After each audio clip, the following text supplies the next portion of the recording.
नमस्कार दोस्तों, आप सभी का एक बार फिर से स्वागत है हमारे चैनल दुर्गा भक्ति मार्ग में।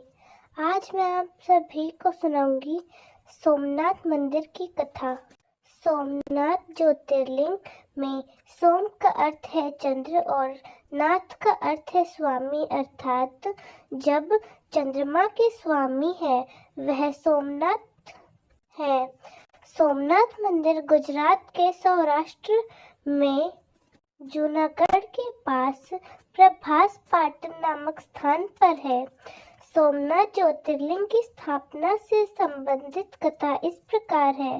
प्रजापति दक्ष ने अपनी 27 कन्याओं का विवाह चंद्रदेव के साथ किया था। अध्यक्ष घनश्याम चंद्रदेव को अपने पति के रूप में पाकर अति प्रसन्न थी, परंतु चंद्रदेव उन 27 बहनों में से रोशनी को सबसे अधिक प्रेम करते थे। इस बात से बाकी सभी पत्नियां दुखी रहने लगी और अपने पिता प्रजापति दक्ष की शरण में चली गई। उनको यह सारी बातें बताई। इस बात को सुनकर प्रजापति तक भी दुखी हो गए। तब प्रजापति दक्ष चंद्रदेव से मिलने गए और उनको समझाया कि मैंने अपनी 27 कन्याओं के साथ तुम्हारा विवाह करवाया है। तुम्हें अपनी बाकी पत्नियों के साथ भेदपूर्वक व्यवहार नहीं करना चाहिए और सभी को समान प्रेम करना चाहिए। इस प्रकार प्रजापति दक्ष ने चंद्रदेव को समझाया, किंतु चंद्रमा का व्यवहार पहले जैसा ही रहा।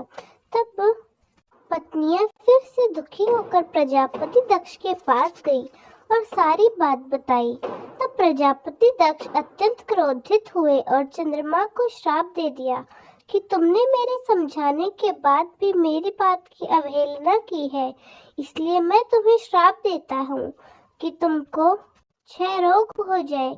इस प्रकार दक्ष के श्राप देने के तुरंत बाद चंद्रदेव को क्षय रोग हो गया।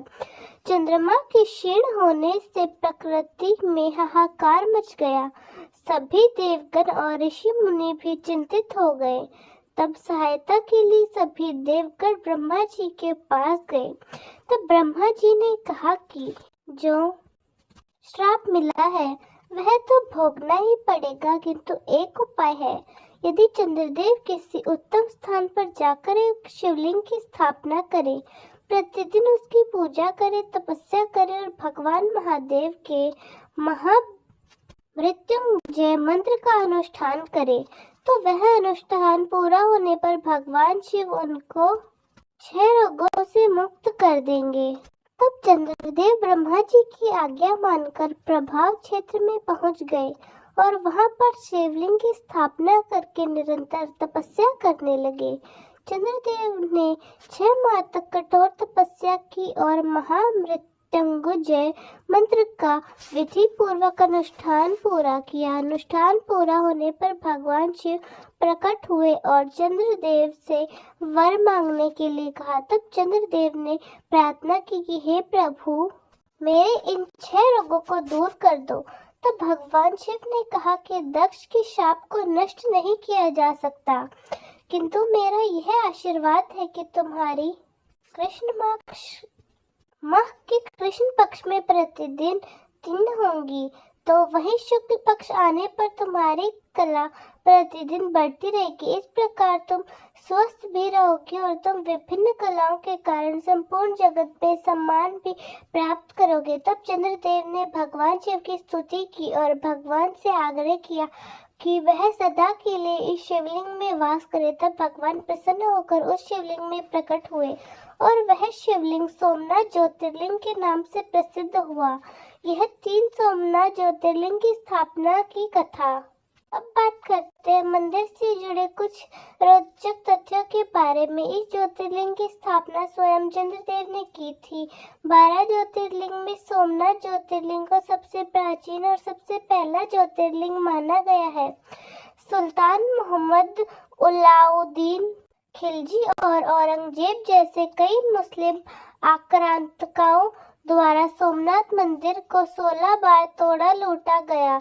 तो कई बार हिंदू राजाओं ने इसका समय समय पर पुनर्निर्माण करवाया, जैसे कि 649 ईस्वी में नैतिक राजाओं ने, 815 ईस्वी में प्रतिहार राजा नागभट्ट ने, 1025 इस विकट राजा समय राजा भीमदेव ने इसका पुनर्निर्माण करवाया।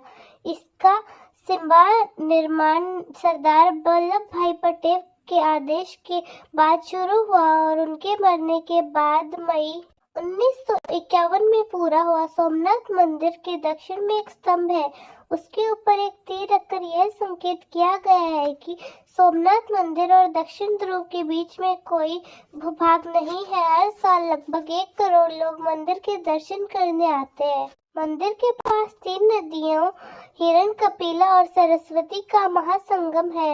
यह माना जाता है कि भगवान श्री कृष्ण यहाँ दर्शन करने के पश्चात ही देह त्याग कर वैकुंठ का गमन किए थे।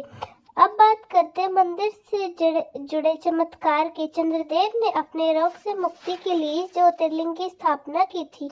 मान्यता है कि इस मंदिर में आकर सभी असाध्य रोग हमेशा हमेशा के लिए ठीक हो जाते हैं। मंदिर में एक कुंड है जिसका सोमकुंड बोला जाता है। इस कुंड में स्नान करने से न ठीक होने वाले रोग भी ठीक हो जाते हैं। इसलिए भक्त और श्रद्धालु दूर दूर से यहाँ आकर अपने रोगों और पापों से मुक्ति पाते हैं। दोस्तों, कैसी लगी आपको हमारी आज की कथा? कमेंट्स में जरूर बताएं। धन्यवाद।